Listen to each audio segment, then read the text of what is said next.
पवित्र पवित्र अति पवित्र परमेश्वर हालेलुया। धन्यवाद तेरा शुक्र पिता परमेश्वर ਅੱਜ ਦੇ ਦਿਨ ਦੇ ਲਈ ਜਿਹੜਾ ਤੂੰ ਸਾਡੇ ਜੀਵਨਾਂ ਦੇ ਵਿੱਚ सचमुच ਪਿਤਾ सचमुच ਪਿਤਾ ਪਰਮੇਸ਼ਰ ਸਾਨੂੰ ਦਿਨ ਭਰ ਸੰਭਾਲਿਆ ਪਿਤਾ हालेलुया। बहुत सी बीमारियों लाचारियों लड़ाई झगड़ों एक्सीडेंटों टेंशनों महामारियों से बचाया पिता धन्यवाद। किसी से भी लड़ाई झगड़े के अंदाज में बात करने सच्चा में प्रभु। आपने हमारे पिता परमेश्वर मदद की Yes, सहायता की पिता यस परमेश्वर खुदा। हमारा हौसला बनाए रखा पिता परमेश्वर कार्य करने में हमारी मदद की हालेलुया। पिता परमेश्वर और पिता परमेश्वर ठीक ठाक पिता परमेश्वर अपनी संगति में लेके आए धन्यवाद। पिता परमेश्वर तुहाडा धन्यवाद तुहाडा धन्यवाद तुहाडा शुक्र पिता यस परमेश्वर यस ये जीवन में से जब ये संगति हम मिस करते हैं तो बहुत कुछ मिस कर जाते हैं यस पिता यस यस परमेश्वर ये तेरे को अच्छा लगा तभी हम यहाँ बैठे आमीन। हैं सचमुच परमेश्वर तेरे ही आज्ञा के अनुसार हम यहाँ बैठे हैं हालेलुया। आपकी यस मर्जी के अनुसार हम यहाँ बैठे हैं सचमुच पिता परमेश्वर।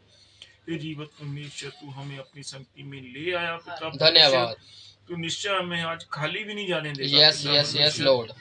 आज पिता परमेश्वर तू हमें स्पेशल एक आशीष देगा हर एक को, हालेलुया पिता हालेलुया। परमेश्वर, यस जिससे सबको हम सभी के पिता परमेश्वर हम पिता परमेश्वर खुशी और उल्लास के साथ पिता परमेश्वर तेरा धन्यवाद कर सकेंगे सचमुच पिता परमेश्वर। हे जीवत परमेश्वर जितने जन यहाँ बैठे हैं सबको आशीषित करना आमीन। जिस भाई को पिता परमेश्वर चंगाई की जरूरत है उसे सच। चंगाई देना आमीन आमीन। जिस पिता परमेश्वर बहनों को अपने घर में शांति चाहिए सच। शरीर में तंदुरुस्ती चाहिए सच। तंदुरुस्ती देना पिता हालेलुया। परमेश्वर यस और जिनके घरों में पिता परमेश्वर किसी चीज की जरूरत है उसे तू मुहैया कराने वाला सच, यहोवा सच। हीरे है पिता यस परमेश्वर। यस यस यस तू बेहतर जानता है पिता सच है प्रभु। तू उनकी हर इच्छा को पूरी करना आमीन। पिता परमेश्वर प्रभु जी और पिता परमेश्वर जिन्हें पिता परमेश्वर एक दोस्त बन गए पिता परमेश्वर तेरी सहायता की जरूरत सच। है पिता परमेश्वर तू उन्हें पिता दोस्त बन के गाइड करना पिता हालेलुया। परमेश्वर और पिता परमेश्वर उनके लिए रास्ता और मार्ग पिता परमेश्वर तू ही है पिता आमीन। परमेश्वर सच है। तू ही अपने रास्ते पे चलाना पिता हालेलुया। यस ताकि हम पिता परमेश्वर बुराई से बचे रहें सच पिता है परमेश्वर क्योंकि तूने ही ये प्रार्थना सिखाई है कि तू पिता परमेश्वर आपने ही ये कहा कि हमें परीक्षा में ना पड़े और बुराई से बचें सच, पिता सच, परमेश्वर सच। प्रभु जी हमें आपकी मदद की आपकी सहायता की जरूरत है आमीन। पिता यस परमेश्वर ये जीवत परमेश्वर वचन का समय है पिता परमेश्वर आज पिता परमेश्वर जिस भाई ने वचन देना है पिता परमेश्वर ने पूरी ईमानदारी और सच्चाई के साथ पिता परमेश्वर यूज करना जैसे हालेलुया। तूने अभी तक किया है पिता यस परमेश्वर आमीन। थैंक यू ये जीसस। कलीसिया आपकी कलीसिया कहलाई यस है पिता यस यस यस परमेश्वर खुदा। इसमें कोई आडंबर जहाँ कोई भी पिता परमेश्वर इधर उधर की बातें नहीं सच पिता है परमेश्वर सच है प्रभु। प्रभु जी आपकी शिक्षा और पिता परमेश्वर इसमें आगे बढ़ने में हमारी आमीन। मदद और सच सहायता है प्रभु। और इन भाइयों के से इन भाइयों से ये तो जो जो ये तो सेवा ले रहा है पिता धन्यवाद। परमेश्वर वो सार्थक हो पिता भी यस ये कलीसिया आत्मा में बढ़ती जाए आमीन, पिता आमीन। परमेश्वर प्रभु जी हम सच्चाई के साथ पिता परमेश्वर तेरे मार्ग पे चलने पाए हालेलुया। पिता यस परमेश्वर। हर प्रकार की भटकन से बचाना पिता सच है प्रभु। परमेश्वर और पिता परमेश्वर एक एक को आशीषित करना पिता आमीन। यस परमेश्वर खुदा। और पिता परमेश्वर इस छोटी सी प्रार्थना को मांगते हैं अपने और जगत के उद्धारकर्ता प्रभु यीशु मसीह के नाम में आमीन। Hallelujah hallelujah hallelujah. तो सबसे पहले हम प्रभु का धन्यवाद करते हैं कि प्रभु ने हमें एक और समय दिया है अपने भवन में बैठने का। हालेलुया। और हम धन्यवाद करते हैं जो फेसबुक के माध्यम से इस वचन को सुनेंगे जहाँ समय निकाल के बाद में सुनेंगे तो प्रभु उनको भी आशीष दे। तो आइए हम वचन में से जाते हैं और वचन में से निकालते हैं हम लोग जकर्या। ये पुराने नियम की किताब है जकर्या की जकर्या की किताब है जकर्या नबी की और इसका हम 12 अध्याय और 10 आयत को निकालेंगे। जकर्या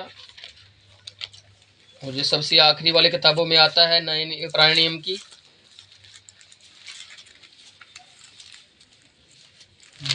12 की 10 सभी लोग निकाल लीजिए और हिंदी का पेज है जी 1105।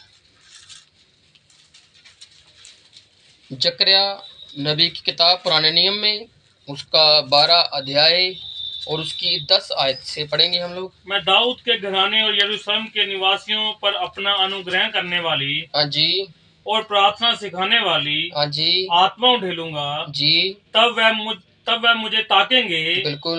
अर्थात जिसे उन्होंने बेधा है, हाँ जी, और उसके लिए ऐसे रोएंगे बिल्कुल जी। जैसे एक लौते पुत्र के लिए रोते पीटते हैं, हाँ जी। और ऐसा भारी शोक करेंगे जैसा पेलोठे के लिए करते हैं। हालेलुया। हालेलुया। प्रभु इस पढ़े हुए वचन पर आशीष दे, क्योंकि देखिए ये जो वचन है जिस जकरयाह नबी बोल रहा है, और ये किसके लिए बोल रहा है, कोई बता सकता है? यीशु मसीह के लिए बोल रहा है। और किसके लिए? ये किसको यीशु मसीह आगे बातें करेगा? ये किससे करेगा? ये इजराइल से बात करेगा। वो ये भविष्यवाणी है, ये भविष्यवाणी है कि उनके ऊपर, दाऊद के घराने के ऊपर एक आत्मा उड़ेली जाएगी। अभी वो नहीं उड़ेली गई। सही। जब इन्होंने यीशु मसीह को सलीब पर चढ़ा दिया, उस क्रूस पर चढ़ा दिया, तो उनके ऊपर वो आत्मा ले ली गई उनसे। अब वो अपने तलवार के बल से जी रहे हैं। लेकिन आज का जो वचन होगा हमारा, तो आपने बड़े ध्यान से सुनना है, क्योंकि थोड़ा सा गहरा होगा वचन।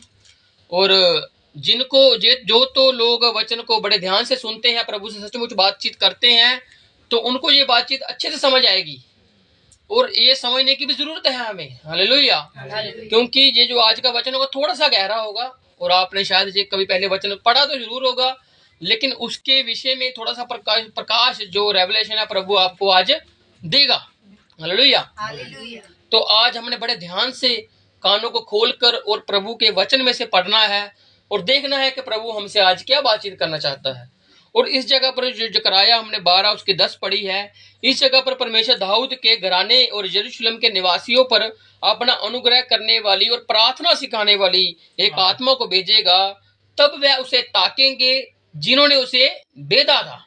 ये बात चल रही है उस समय की, जब इजरायली उस बेधे हुए को देखेंगे, जिसको उन्होंने बेध दिया। बेधने का मतलब जिसके हाथ पैर पर कील मारे, सिर पर कांटों का ताज रखा, लेकिन उस वक्त वो एक मेमने की मानिद उन चीजों को सहता रहा, क्योंकि वो एक मेमना बनकर आया था। लेकिन जब वो एक न्यायी बनकर आएगा, तब वे उसको देखेंगे। ये बात तब की है जब वो उसको देखेंगे, क्योंकि उन्होंने उसे भेदा है। अब हम इसको यहाँ पर रोकते हैं, और आपने ये बात याद रखनी है कि इजराइल के ऊपर, दाऊद के घराने के ऊपर, यरूशलेम के निवासियों के ऊपर एक आत्मा आएगा जो उनको उस बेधे हुए के बारे में बताएगा। आज पूरी दुनिया को मालूम है किसको सलीब पर चढ़ाया गया है, लेकिन आज उनके लिए आंखों पर पर्दा है। जो मूसा को उन्होंने कहा था कि हमारे लिए पर्दा कर ले, तेरे से हम बातचीत नहीं कर पा रहे हैं, तो क्या हुआ? वही पर्दा आज इजराइल की आंखों पर पड़ा हुआ है, दाऊद के घराने पर पड़ा हुआ है, और साथ ही साथ यरूशलेम के निवासियों पर पड़ा हुआ है। लेकिन आज हम उसके विषय में बातचीत करेंगे, और हम निकालते हैं 2 शमूएल उसका 21 अध्याय। और ये स्टोरी आपने पढ़ी होगी, लेकिन आज हम इसके बारे में बातचीत करेंगे, और इसमें से हम अपना टॉपिक निकालेंगे। 2 शमूएल उसका 21 अध्याय सभी लोग निकाल लीजिए, और हम पूरा चैप्टर पढ़ेंगे जो 21। और आपने बड़े ध्यान से इसको सुनना भी है और पढ़ना भी है, और इसके बीच का जो रहस्य है आज हम उसके विषय में चर्चा करेंगे। 2 शमूएल और उसका 21 अध्याय शुरू से पढ़ना शुरू करेंगे। हाँ जी, सभी लोग निकाल लीजिए। 2 शमूएल उसका 21 अध्याय और शुरू से पढ़ेंगे हम। दाऊद के दिनों में लगातार 3 वर्ष तक अकाल पड़ा। आपने साथ साथ में कुछ चीजों को याद रखना है। अगर आपके पास किताब है तो आप उस पर लिख सकते हो, डायरी पे लिख सकते हो। अदरवाइज आपने अपने दिल की दीवारों पर भी लिखना है इन चीजों को, क्योंकि आगे जाकर ये आपको पूरे वचन से जोड़ेंगी। क्योंकि ये जो वचन है ये हमें जोड़ता है। हालेलुया। ये वचन कभी भी तोड़ता नहीं है, और वचन कभी भी हमारे में दरारें नहीं लेकर आएगा। वो हमको एक सेध देगा, और वो सेध सीधा हमारी प्रभु यीशु मसीह के साथ जुड़ती है।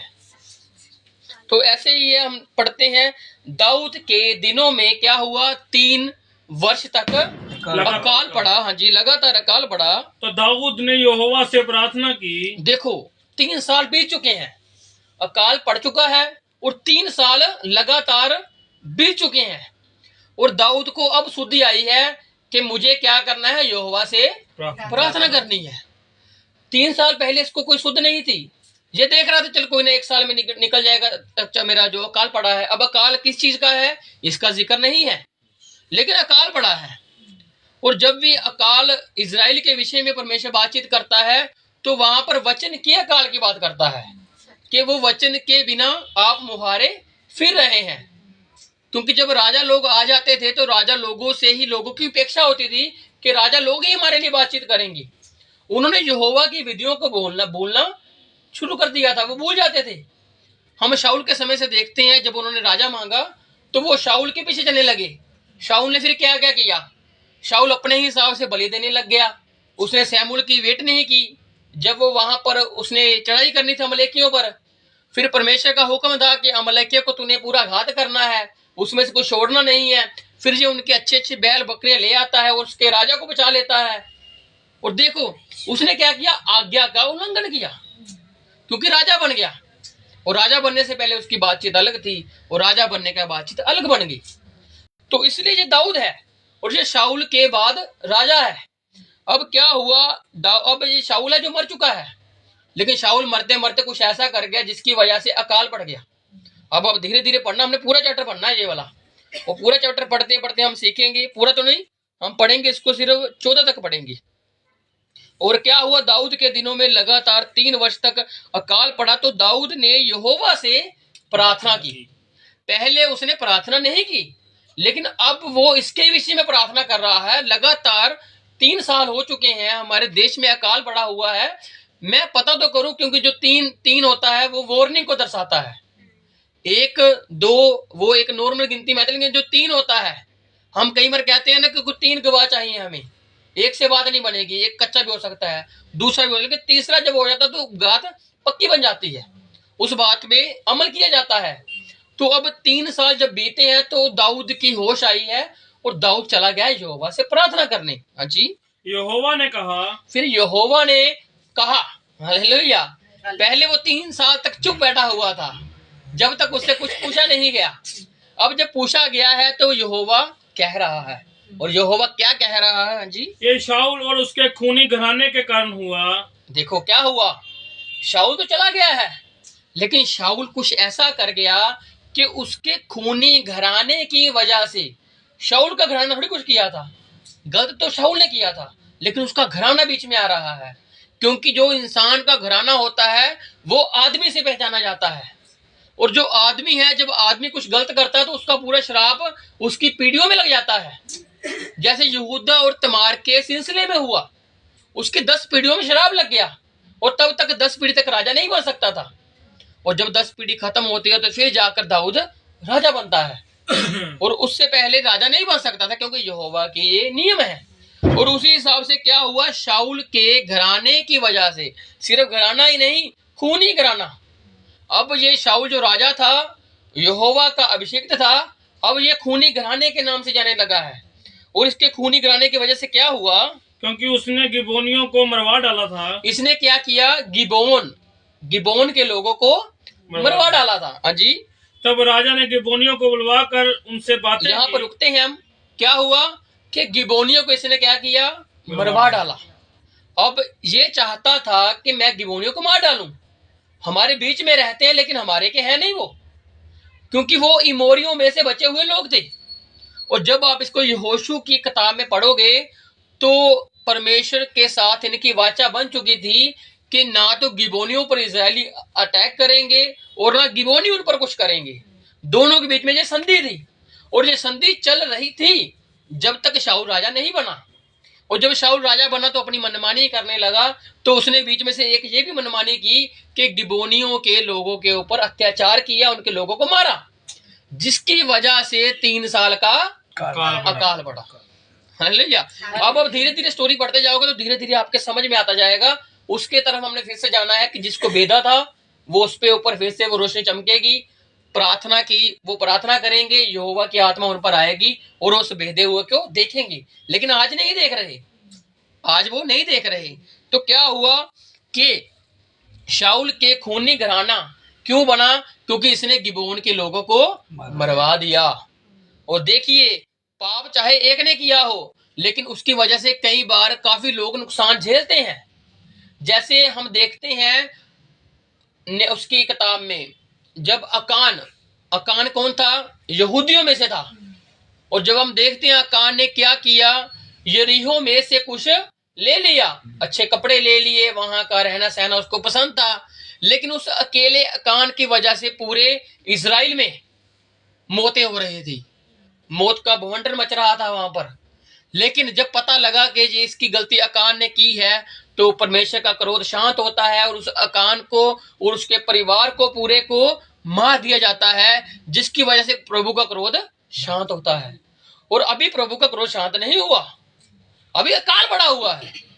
3 साल लगातार अकाल चल रहा है।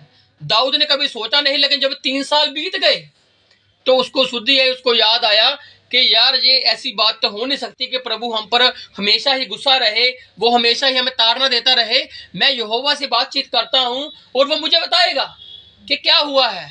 और अब अगर आप ये शाऊल और गिबोनियों की झगड़े को देखो तो आपको बाइबल में नहीं मिलेगा कि इसने गिबोनियों को कब मारा, लेकिन बाइबल में ऐसी तो कई बातें लिखाई नहीं गई हैं।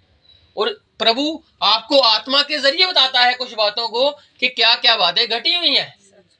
तो इस जगह पर क्या हुआ, परमेश्वर से जब बातचीत की गई दाऊद के द्वारा, तो दाऊद को यहोवा ने कहा ये शाऊल के खूनी घराने की वजह से हुआ है, जिसने क्या किया, गिबोन के लोगों को मरवा दिया।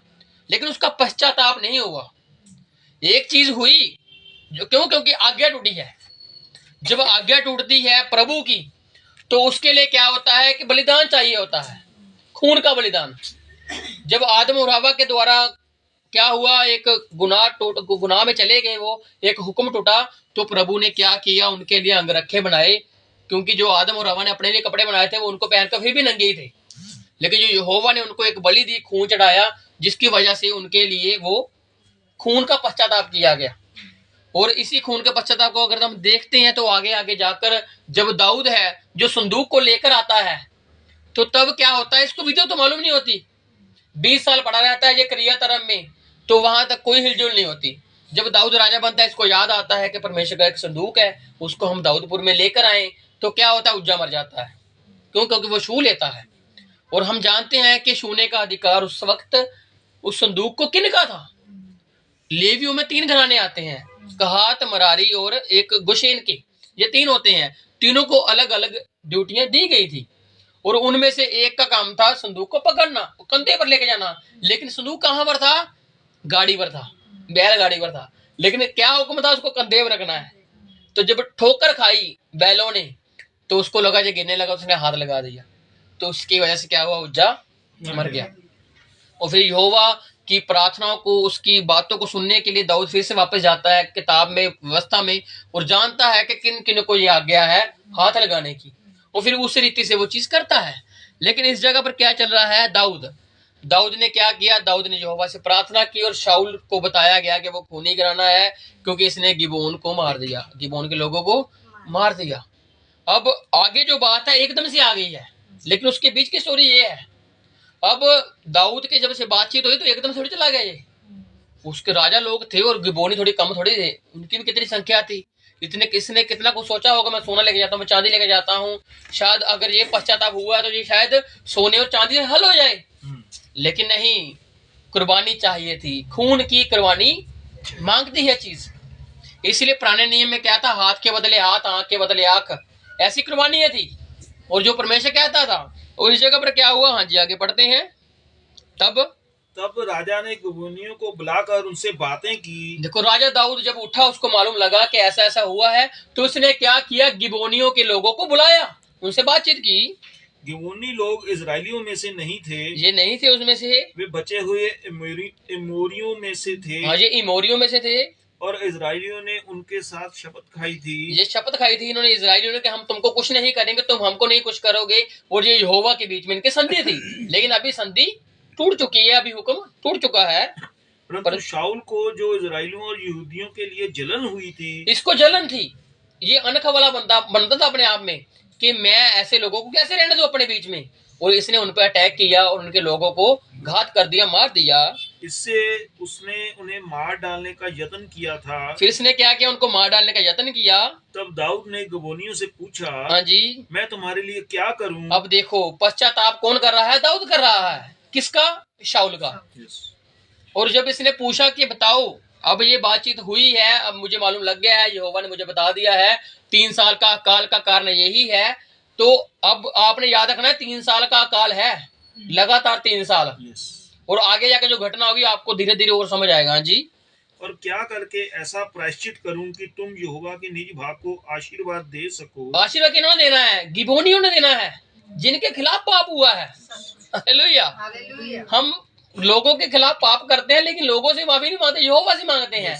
लेकिन यहोवा ने क्या किया? तुमने पाप उसके विरुद्ध किया हुआ है। समझे बात को? हम जाते हैं सीधा यहोवा के पास, लेकिन यहोवा कहता है पहले उससे, जिसके लिए तूने इतना कुछ किया, उससे पहले जा, उसके पास जा। इसीलिए वचन कहता है जब तू कुर्बानी लेकर आए तो तुझे मालूम आए, तुझे याद आ जाए कि तूने भाई बहन के प्रति कुछ कहा है, सुना है, सोचा है, कुछ व्यंत बनाई है, तो पहले उसके पास जा। क्षमा पहले उससे, फिर मुझसे, क्योंकि यहोवा मेरे से खुश होता है। हालेलुया। इसलिए उस शाऊल को भी कहा गया था तुझे क्या लगा परमेश्वर कुर्बानी से खुश होता है? वो अपनी बात माने जाने से खुश होता है। तो इसीलिए क्या हुआ, उसने कहा कि बताओ मैं तुम्हारे लिए क्या प्रायश्चित करूं। गुनाह शाऊल का, प्रायश्चित दाऊद ने करना है। पूछ किससे रहा है? गिबोनी से पूछ रहा है। अब गिबोनी कुछ अलग बात कर रहे हैं। हाँ जी। गिबोनियों ने उससे कहा, गिबोनी ने कहा हमारे और शाऊल या उसके घराने के मध्य रुपए पैसे का कोई झगड़ा नहीं। अगर तू हमारे पास पैसा लेकर आया, सोना चांदी लेकर आया, संधि करने के लिए, हमारे से बातचीत आशीष लेने के लिए, तो पहली बात हमारे से ये सुन ले कि हमने ये चीजें नहीं लेनी। और ना कोई हमारा ये झगड़ा था, ना कोई जमीन का झगड़ा था, ना कोई पैसे का झगड़ा था, ना उनके कोई घराने का कुछ नहीं था। सिर्फ उसमें एक अनख थी कि मुझको हमको मारना, उसने मार दिया। अब अगर तू हमसे पूछने आया है तो हम क्या करेंगे तुझे बताते हैं। हालेलुया। इसलिए यहोवा भी हमें बताता है कि जब हमने किसी के विरुद्ध पाप किया तो हमने क्या करना है। हाँ जी। और ना हमारा काम है कि किसी इजरायली को मार डालें। तो ये हमारा काम भी नहीं है कि हम किसी इजरायली को मार डालें, क्योंकि जब इनके साथ ये शपथ बांधी गई थी यहोशू के द्वारा, तो इन्होंने यहोवा की इतनी प्रेज की थी, इतनी स्तुति की थी, और वहां पर यहोशू को बताया था कि यहोशू हमने देखा है तुम मिस्र में से कैसे निकल के आए हो, तुम मूसा के साथ, लाल समुद्र कैसे दो भाग हो गया, कैसे मन्ना मिल रहा है, कैसे सब कुछ हो रहा है, ये सब कुछ जानते थे। और आगे आगे उन्होंने अपनी पीढ़ियों को बताया और ये यहोवा को मानने लगे। थे ये गिबोनी, लेकिन थे ये इमोरियों में से। इमोरी अच्छे बंदे नहीं थे, लेकिन गिबोनी अच्छे बंदे बन गए। क्यों? क्योंकि इन्होंने एक शपथ बनवा ली। ये थे उनके पास के ही, लेकिन इन्होंने उससे झूठ बोला यहोशू से हम दूर से आए हैं, हमारी मशकें फट चुकी हैं, हमारा खाना फट चुका है, देख हमारे पाँव में मिट्टी लगी हुई है, सब कुछ। फिर जब यहोशू को मालूम लगता है, यहोशू कहता है कि तूने हमसे झूठ क्यों बोला? तू हमसे कहता हमारे बीच में सही है तो हम तुझे फिर भी छोड़ देते, लेकिन अब यहोवा के साथ हमारी शपथ बन चुकी है, अब हम तुझे कुछ नहीं करेंगे। ये वहां की शपथ थी जो यहोशू और गिबोनियों के बीच में बांधी गई।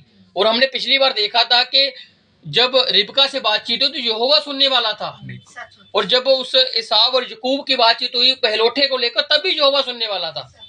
और इसकी बातचीत को जो गिबोनियों और यहोशू के मध्य में हुई, इसको भी सुनने वाला यहोवा ही था, और यहोवा ने सुना हुआ था, क्योंकि अब ये यहोवा को मानने लगे थे।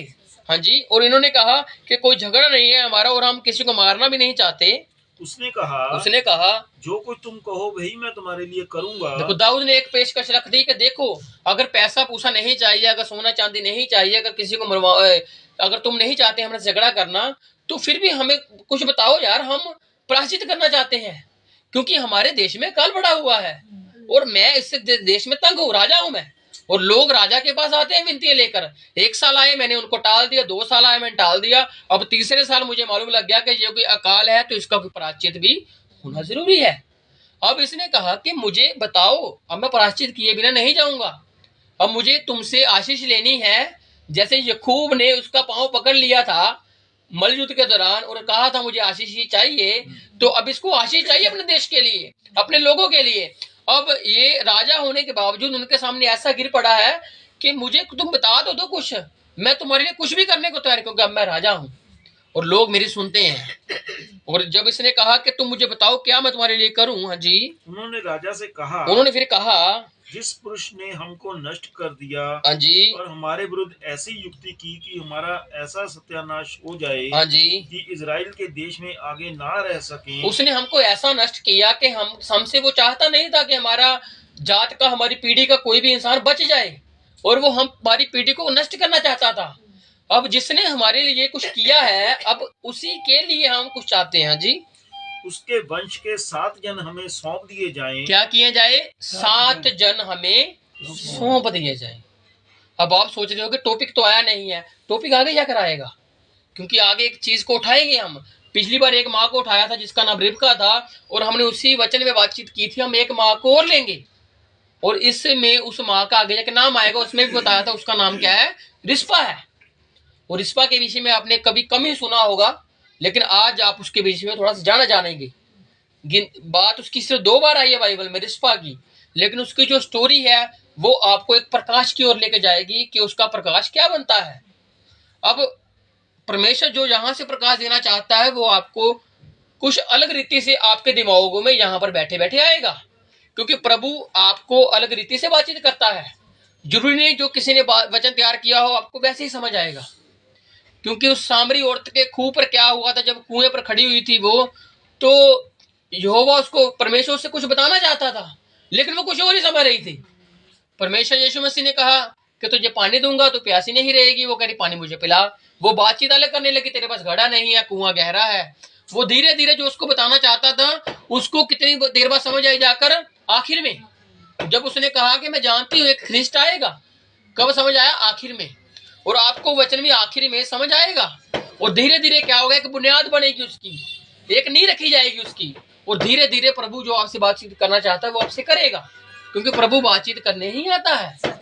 हाँ जी, तो उसने क्या कहा, गिबोनियों ने, हमें उसी के वंश से जिसने हमारे साथ घात किया है, हमें उसके वंश में से 7 जन चाहिए, और हम उन्हें यहोवा के लिए, हाँ जी, यहोवा के चुने हुए शाऊल की गिबा नामक बस्ती में फांसी देंगे। हमें उसी के वंश में से चाहिए, उसी के 7 जन होने चाहिए, और हम उसी को यहोवा के लिए प्रायश्चित के रूप में इस्तेमाल करेंगे। मतलब उनका खून देंगे हम यहोवा को, जिससे तुम्हारे लिए शांति आएगी।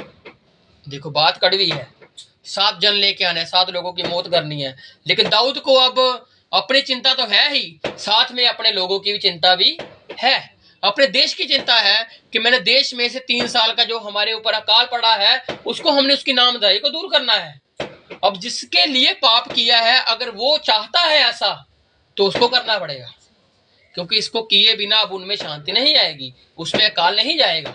हाँ जी, राजा ने कहा, हाँ जी, मैं उनको सौंप दूंगा। राजा ने पहले एकदम थोड़ी बोल दिया, इसने सलाह मशवरा किया अपने मंत्रिमंडल के साथ कि बताओ भाई ऐसा कर सकते हैं हम, करना चाहिए हमें।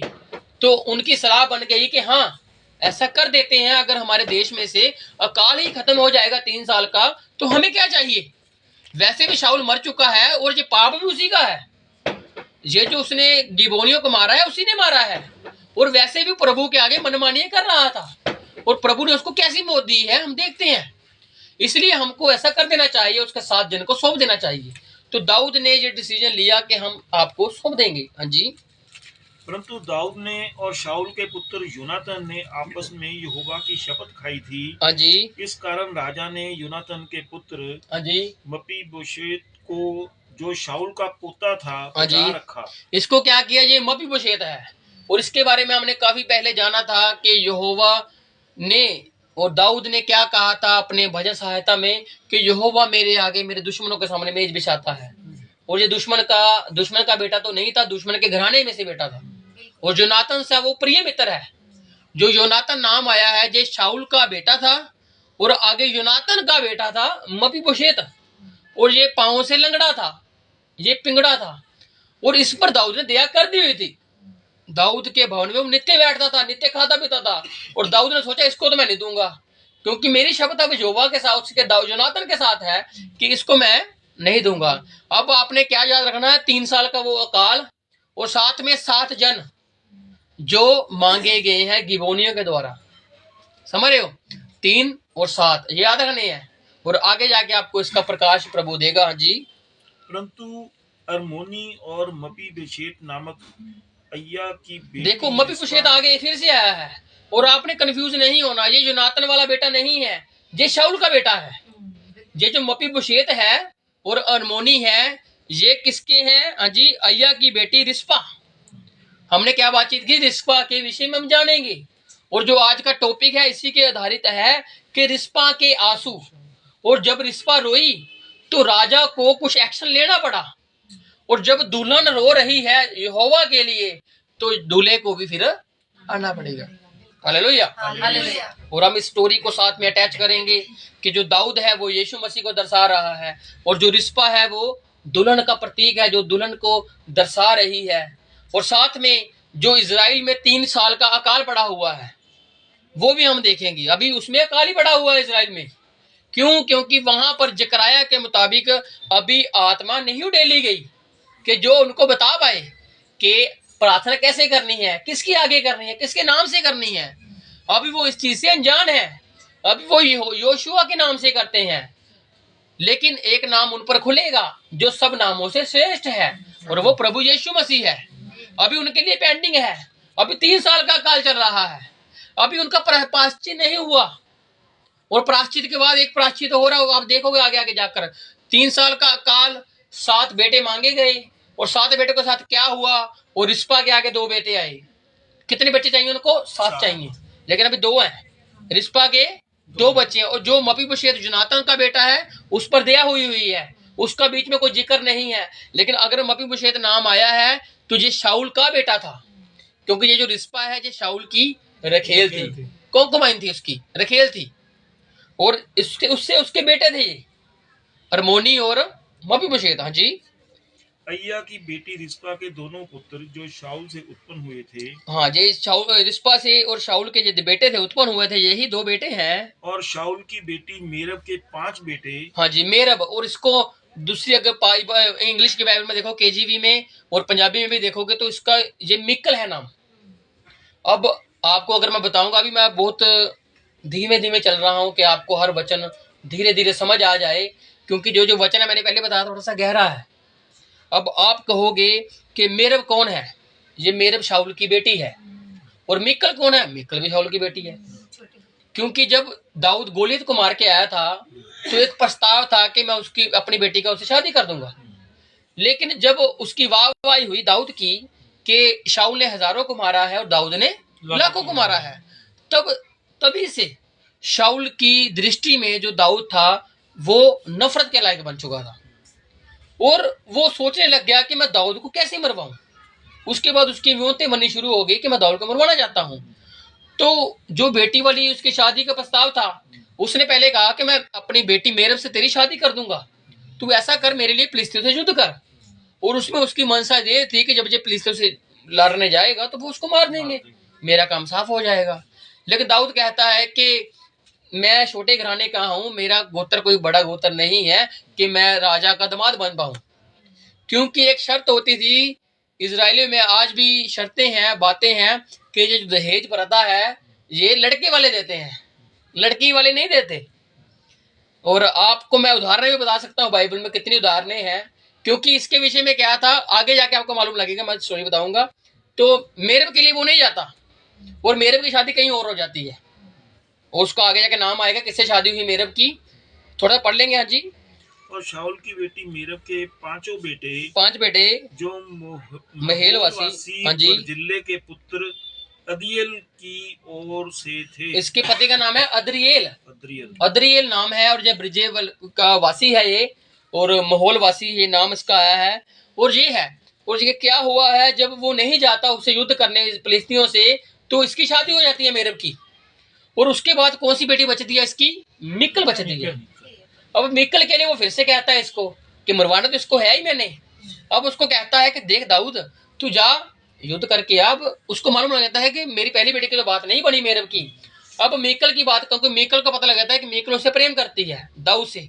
और जब उसको पता लगता है कि उससे प्रेम करती है तो वो खुश होता है और कहता है कि अब मैं दाऊद से बात करता हूँ। उसको कहता हूँ तू जा और फिलिस्तीयों की 100 खलड़ियां लेके आ। क्या हुआ? दाऊद क्यों नहीं जा रहा था? क्योंकि दाऊद को उस बेटी से ब्याह करने को कुछ था ही नहीं उसके पास, क्यों कुछ दे पाए, क्योंकि वो बड़ी पोस्ट पे तो था नहीं, चरवाहा था वो। और उसके लिए उसने प्रस्ताव रख दिया, अगर तुझको लगता है ऐसा तो तू 100 खलड़ी ले आ, मैं तेरी शादी कर दूंगा। उसने फिर कर्मचारियों से कहा, कर्मचारी तुम बात करो दाऊद से, वो मेरे तो मान नहीं रहा, अगर तुम्हारी मान जाए तो जब वो बातचीत करते हैं तो दाऊद को मालूम लगता है कि मेरे अगर ये प्रस्ताव है कि 100 खलड़ी लेके आऊंगा, तो दाऊद जाता है। फिर वहां से 100 नहीं 200 खलड़ी लेके आता है, और उसको राजा क्या रखता गिनी जाती हैं, और उसकी मिकल से फिर शादी हो जाती है। लेकिन अब ये जो मेरब की बात आई है, मेरब बच्चे नहीं जन्म सकती थी, मेरब बच्चों को जन्म नहीं दे सकती थी, और जो मिकल थी, और मिकल से दाऊद की कोई संतान है नहीं। आप पूरी बाइबल पढ़ लो, और मिकल से कोई दाऊद की संतान नहीं है। और शायद ये तब से ही है जब दाऊद संदूक लेकर आता है और मिकल ऊपर देखकर हंसती है इसके ऊपर, और जो उससे बात वो उस पर लिखा हुआ है कि शाऊल की बेटी मिकल। उसी से शायद दाऊद उसके बाद घृणा करने लगा कि ये यहोवा के लिए ऐसा कर रही है, अगर मैं यहोवा के लिए ना चाहूं तो ये यहोवा से कैसे रहती होगी। क्योंकि दाऊद को मालूम था कि शाऊल कैसा बंदा है, वो क्या कर रहा है, और यहोवा के लिए उसने मनमानियां की हैं, और यहोवा के लिए वो अच्छा नहीं रहा। तो इसलिए क्या कि इसने मीकल के साथ कोई संबंध शायद नहीं बनाया होगा, जिसकी वजह से मीकल के साथ इसका कोई बच्चा नहीं है। बाकी के साथ है, लेकिन मीकल के साथ कोई बच्चा नहीं है। तो मीकल ने क्या किया, अपनी बहन मिरब के लिए 5 बच्चों को उत्पन्न किया कि उसकी संतान बन जाएं। अब चाहे जन्म उसने दिया है, लेकिन वो चलेंगी तो उसके पति की चलेंगी संतानें, ना कि मिरब की चलेंगी, ना मिकल की चलेंगी। अब ये जो 5 संतानें ये चलेंगी अद्रिएल की, क्योंकि उसका नाम मेंशन किया गया है। क्योंकि औरतों का पहले वंश नहीं चलता था जब तक यीशु मसीह नहीं आया। स्त्री का वंश शुरू ही यीशु मसीह से हुआ है। उससे पहले सभी आदम की वंशावली से थे, और यीशु मसीह मरियम से उत्पन्न होने के बाद वो स्त्री का वंश भी कहलाता है, जैसा उत्पत्ति में हम पढ़ते हैं। और इस जगह पर क्या हुआ, मीरब मतलब मिकल के 5 बच्चे जो उसने जन्मे थे अपनी बहन के लिए, और उसने किसको दे दिए थे, अपनी बहन को दे दिए। अब उनकी कुर्बानी जा रही है। 2 बच्चे किसके जा रहे हैं, रिस्पा के, और 5 उसकी शाऊल की बेटी के, जो अद्रिएल के 5 बेटे हैं उसके जा रहे हैं। हाँ जी, इनको राजा ने पकड़वाकर हाँ जी, गिबोनियों के हाथ सौंप दिया। अब क्या वो बच्चे देते होंगे, ना ना ना, वो झगड़ते होंगे, लड़ते होंगे इसके साथ, क्योंकि उसके बच्चे हैं, जिगड़ के टुकड़े हैं। लेकिन राजा तो राजा ही है, और राजा ने शराब दूर करना है, और राजा ने बातचीत की होगी इनसे कि तुम्हारे पिता की वजह से ही ऐसा हुआ है, और वो नहीं मानते होंगे। लेकिन रिस्पा उसमें से मान चुकी होगी कि ऐसा हुआ है, तो हाँ कोई बात नहीं, अगर देश में अकाल दूर करना है तो ऐसा हो जाए। क्योंकि रिस्पा क्या है, रखेल है। किसकी है, ये शाऊल की रखेल है। अब क्योंकि आगे जाके आपको रिस्पा का ही पता लगेगा कि रिस्पा ने क्या किया। क्योंकि बात करें रिस्पा के आंसुओं की, क्योंकि रिस्पा ने आंसू बहाए तो राजा को उठना पड़ा, दाऊद को उठना पड़ा। और अब दुल्हन परमेश्वर को बुला रही है, तो उसके लिए फिर राजा को भी फिर उठना ही पड़ेगा, यीशु मसीह को उठना पड़ेगा। यस। तो इस जगह पर क्या हुआ, 5 बेटे उसके ले लिए गए, 2 बेटे रिस्पा के ले लिए गए, और 7 बन गए टोटल। उसको गिबोनियों को सौंप दिया गया, और उन्होंने उन्हें पहाड़ पर यहोवा के सामने फांसी दी। उन्होंने उसको फांसी दे दी, और 7 एक साथ नष्ट हुए। 7 फिर एक साथ क्या हुए, नष्ट हो गए। हाँ जी, उनका मार डाला जाना कटनी के पहले दिनों में, अर्थात जौ की कटनी के आरंभ में हुआ। अभी कटनी होनी है, उसके आरंभ में ही ऐसा हुआ है। और क्या हुआ, चट्टान के पास इनको इनको लटका दिया। कहां पर, काठ के ऊपर इनको लटका दिया गया, 7 को। तो अगर बातचीत क्या थी कि तो 7 बंदे हमें दे, और आगे थोड़ा सा पढ़ेंगे जी। तब अय्या की बेटी रिस्पा ने टाट लेकर, हाँ जी, कटनी के आरंभ से लेकर जब तक आकाश से उन पर वर्षा ना हुई, हाँ जी, तब तक चट्टान पर उसे अपने नीचे बिछाई रही। और ना तो दिन में आकाश के पक्षियों को, हाँ जी, और ना रात में बनेले पशुओं को उन्हें छूने दिया। अब जब 7 बच्चे लटका दिए गए हैं उस काठ के ऊपर गिबोनियों की हिदायत के अनुसार, तो क्या होता है, शराब तो खत्म ही नहीं हुआ। समझ रहे हो, 7 लोगों को लटका दिया गया। शर्त क्या थी, गिबोनियों की शर्त यही थी ना कि तू 7 बच्चे हमें दे, उनको लटका देंगे तो बस बात खत्म हो जाएगी। लेकिन ऐसा नहीं हुआ, अकाल पड़ा ही हुआ है। क्यों, क्योंकि कुछ और चल रहा है। देखने में स्टोरी ये सिंपल लग रही है, लेकिन इसका प्रकाश आपको अभी समझ आ जाएगा। क्या हुआ, अब रिस्पा ने एक एक्शन लिया है, क्योंकि रिस्पा भी अकाल में रह रही है, अकेला दाऊद थोड़ी रह रहा है, वो बाकी लोग भी रह रहे हैं। अब रिस्पा ने सोचा कि मेरे 2 बच्चे तो मर चुके हैं, वो लटके हुए हैं काठ के ऊपर, तो अब क्या बातचीत है कि जिसकी वजह से अभी भी काल दूर नहीं हो रहा। फिर वो क्या करने लगी, रोने लगी। अब उसके जो पास था वो रोना ही था, क्योंकि 2 बच्चे उसके पास थे जिसको वो प्रेम करती थी, अब वो उसका प्रेम उनसे दूर हो गया है। अब 2 बच्चों को लटका हुआ देख रही है। अब इस लड़के को रोकते हैं और देखते हैं कि दाऊद से गलती क्या हुई, 7 बच्चे लटक गए, तो अब तो क्या होना चाहिए फिर, अकाल तो दूर होना चाहिए ना। बिल्कुल। जो 3 साल का अकाल है उसकी तो समाप्ति हो जानी चाहिए, लेकिन कोई हिलजुल है ही नहीं, कोई बातचीत है ही नहीं। लेकिन रिस्पा ने वहां पर समय बिताया, वो बैठी रही। और क्या होता है, उनका लटकाया जाना तो हो गया और वो वहीं पर लटके हुए हैं। और रिस्पा ने क्या किया, टाट लिया और वहां पर रोने लगी, धोने लगी, और उन लाशों को किसी को छूने नहीं दिया, ना तो दिन को पक्षियों को, ना रात को जंगली जानवरों को, क्योंकि वो अब उनका आहार थे। लेकिन रिस्पा जो अपने रिस्क पर बैठ गई कि अब मैं इनको कुछ होने नहीं दूंगी। अब मैंने जैसे पहले बताया था आपको, जो राजा लोग थे ये विधियों को भूल चुके थे। कुछ विधियां थी, अगर कोई बंदा मरता है तो उसके लिए एक विधि थी, वो पढ़ते हैं हम व्यवस्था विवरण में। हाँ जी, निकालते हैं 21 व्यवस्था विवरण, उसका 21, उसके 22-23 को पढ़ते हैं। और देखिए इसको वापस हम फिर से वापस इधर भी आएंगे 21 चैप्टर में, सैमुएल के दूसरा सैमुएल में। और देखो व्यवस्था विवरण और उसके 21 उसके 22 में क्या हुआ।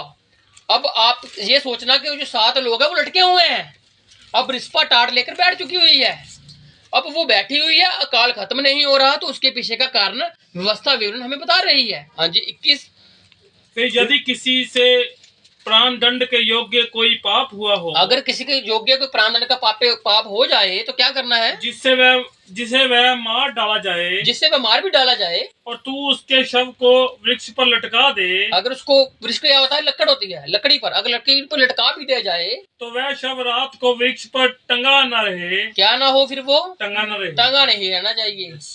अब टांग तो दिए गए 7 बंदे बच्चे, लेकिन वो टंगे ही रह गए हैं, उनको किसी ने उतारे ही नहीं है। समझ रहे बातचीत को, व्यवस्था में क्या कहा गया है, वो लटके नहीं रहने चाहिए, उनको शाम को उतार कर रख देना चाहिए। बिल्कुल। हाँ जी थोड़ा सा आगे और, अवश्य उसी दिन उसे मिट्टी देना, अवश्य उसी दिन ही मिट्टी देनी है।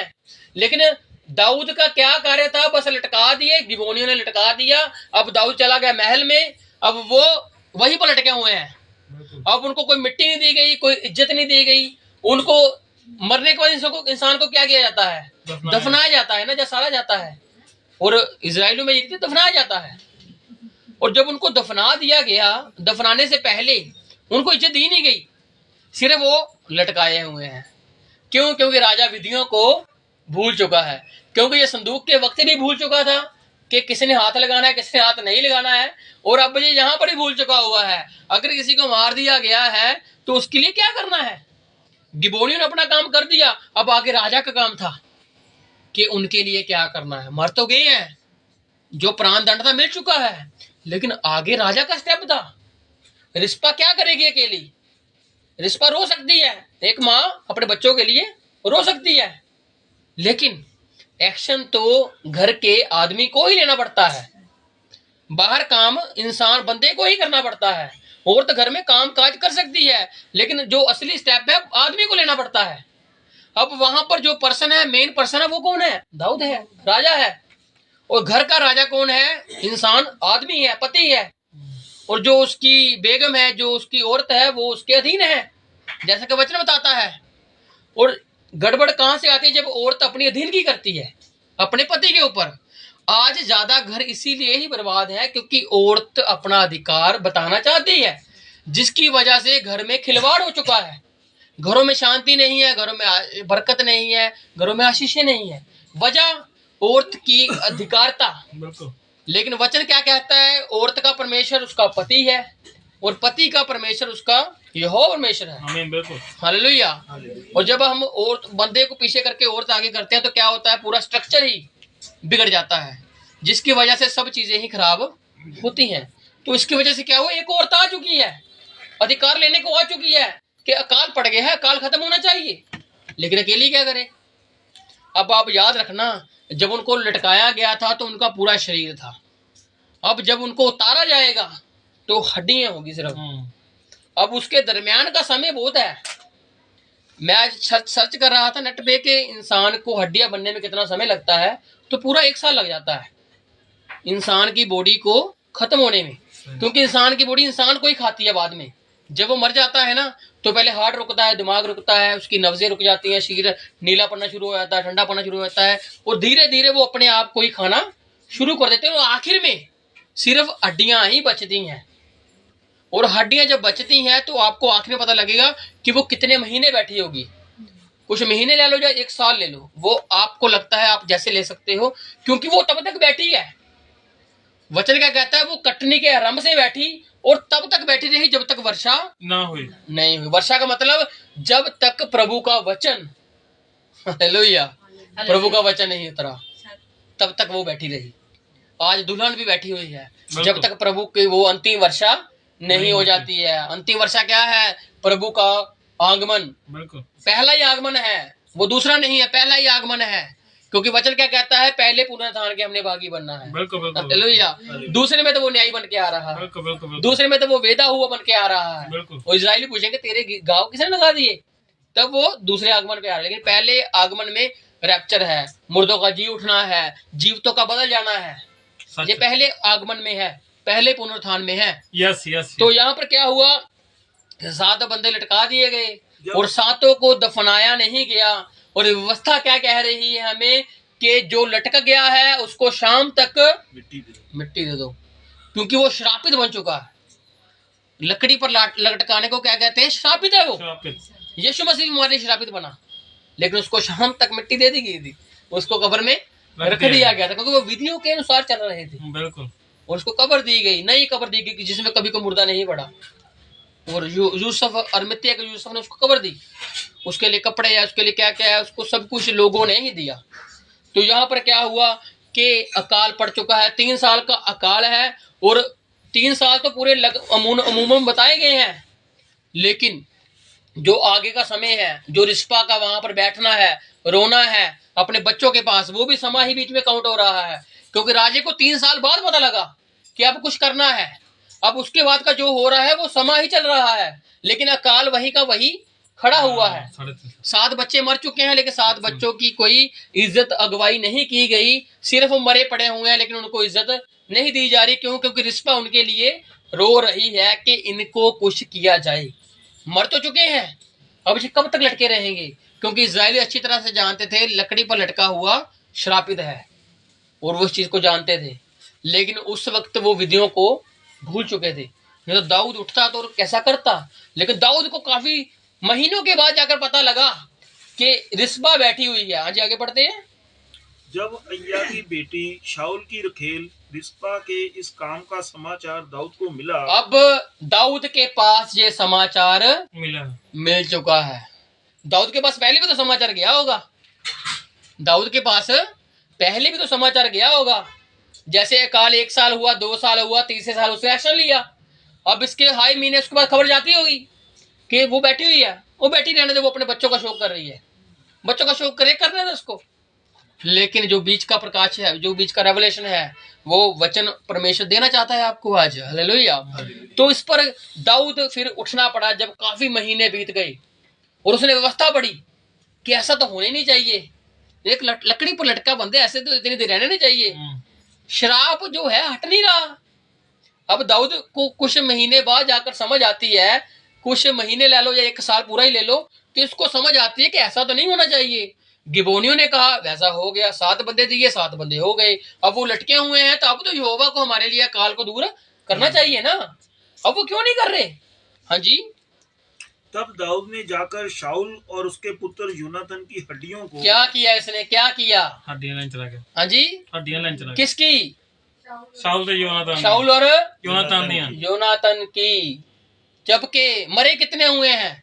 7। लड़के कौन हुए? लड़के पर कौन हुए हैं? 7 बंदे हैं। 7 बंदे। लेकिन दाऊद वहां पर क्यों गया? दाऊद शाऊल और उसको लेने क्यों जा रहा है? योनातन की हड्डियों को। समझ रहे बात को? यस। अब आपको अब पूरा पढ़ लेते हैं, फिर आपको थोड़ा सा प्रकाश बताते हैं प्रभु के वचन के अनुसार। हाँ जी।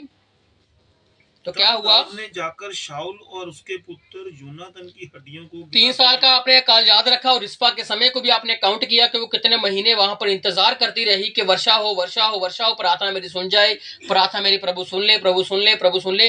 अब वो बच्चों के लिए नहीं रो रही, अब वो परमेश्वर के उस अकाल को दूर करने के लिए रो रही है कि प्रभु हमारी प्रार्थना को सुने तो सही। बिल्कुल। कब तक बंद रहेंगी हमारी प्रार्थनाएं, तो कब तक प्रभु नहीं आएगा। अब वो उसके लिए रो रही है, बच्चे तो मर चुके हैं, अब बच्चों को इज्जत दिलानी भी उसके हाथों में है और प्रभु से प्रार्थना सुनानी भी अब उसके हाथों में है। अब दाऊद राजा उठा और क्या किया, इसने शाऊल और योनातन की हड्डियों को लिया जहां पर ये गिबा की बस्तियों में दफनाए गए थे। हाँ जी, गिलादी याबेश के लोगों में से लिया।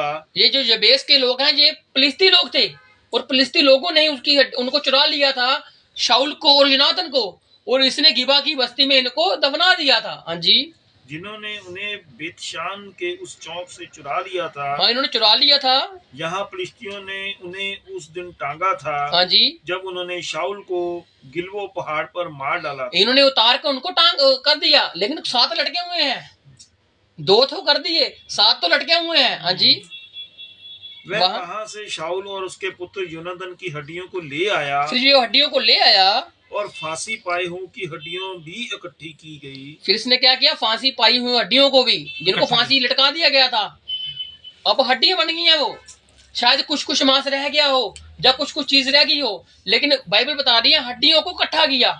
अब रिस्पा जो 2 बच्चों की माँ है, अब मिकल नहीं आई, ना मिरब भी नहीं आई, ना उसका पिता अद्रिएल आया। क्यों? क्योंकि जिसको चिंता है वही आई। ना तो मिकल के अपने बच्चे थे, लेकिन उसने अपनी बहन को दे दिए थे। अब उसका घराना नहीं चलेगा, अब उसके भाई, उसका बहन के पति का घराना चलेगा। अब मीरब नहीं आई, मीरब को यह था कि मेरे बच्चे थोड़ी हैं, मैंने जन्म दिया है। ना मिकल आई, ना मीरब आई, ना अद्रिएल आई, सिर्फ रिस्पा आई। और रिस्पा कौन थी? रखेल थी। बिल्कुल, रखेल थी वो। और जब वो रखेल वहां पर आई तो परमेश्वर क्या, दाऊद को उसकी बात को सुनना पड़ा। बिल्कुल, और यहोवा ने रिस्पा की बात को भी सुना, क्योंकि वो प्रार्थना कर रही थी, वो रो रही थी, आंसू को बहा रही थी, वो चट्टान से हिली नहीं। अब वो पता नहीं उसने खाना खाया था कि नहीं खाया था, ये तो लिखा नहीं हुआ, लेकिन वो वचन कहता है टाट बिछाकर वहां पर बैठ गई। और ऐसी बैठी, ना तो दिन को किसी को छूने देती थी जानवर को, और ना रात को छूने देती थी। अब वो दिन रात को उठ नहीं रही, तो फिर वो कैसा बैठी होगी वहां पर, कैसा उसने टाट लिया होगा, और कैसे वो उठ ही नहीं रही वहां चट्टान से, और कैसे वो यहोवा से प्रार्थना कर रही है। सोचने वाली बात है, उस पे नजर करने वाली बात है। और क्या हुआ? हाँ जी, तब शाऊल और उसके पुत्र योनातन की हड्डियां हाँ जी, बिन्यामीन के देश के जेला में। अब देखो, वो 2 लोगों की हड्डियां ली और 7 लोगों की इनकी भी हड्डियां ली, 2 की ली और 7 की ली। हाँ जी, बिन्यामीन के देश के जेला में शाऊल के पिता कीश के कब्रिस्तान में गाड़ी गई। अब 7 को और दोनों को क्या किया गया? अब गाड़ा गया है, मार दिए गए थे। 2 पहले मर चुके थे, अब 7 अभी मरे हैं, और कुछ महीने बीत चुके हैं। और उनके मरने के बाद क्या हुआ? अब उनको भी मिट्टी दी गई और उनको भी मिट्टी दी गई। और आगे जाके क्या हुआ? और दाऊद की सब आज्ञाओं के अनुसार काम हुआ। अब दाऊद ने आज्ञा ही दी है, पहले वो आज्ञा नहीं दे रहा था, पहले वो लाइट ले रहा था हर चीज को। कोई बात नहीं, मर गए हैं, वो रो रही है, अपने बच्चों के लिए रो रही है। यहोवा का श्राप कोई ना खत्म हो जाएगा, क्योंकि हमने प्रायश्चित तो कर दिया है। लेकिन प्रायश्चित करना ही कुछ नहीं है, प्रायश्चित के ऊपर आपको ध्यान भी देना पड़ेगा कि आपका प्रायश्चित सही भी है। Yes yes yes yes. वचन कहता है कि यहोवा के आगे दुआओं का कटोरा उमेड़ा जाता है। अब अगर आपकी दुआएं उसमें होगी तभी उमेड़ा जाएगा ना। बिल्कुल बिल्कुल। प्रायश्चित तो आपने कर दिया, अब उस प्रायश्चित के लिए आपने कैसा मन दिया, कैसा आपने अपना शरीर दिया, कैसे आपने होठों की कुर्बानी दी, कैसे आपने अपना दिल का टुकड़ा दिया, और कब तक कैसे आपने परमेश्वर के आगे वो कुर्बानी दी। हालेलुया। इसलिए दशमांश, उपवास करना, प्रार्थना करना, ये कहीं ना कहीं अच्छे काम हैं, लेकिन ये हमें परमेश्वर के भवन में, उसके राज्य में नहीं लेके जा सकते। क्योंकि वचन सीधा सीधा कहता है, एक आदमी था जो सब कुछ करता था, और यहोवा परमेश्वर प्रभु यीशु मसीह ने कहा कि तू ऐसा कर, तू ऐसा ऐसा कर दे, और वो निराश होकर चला जाता है।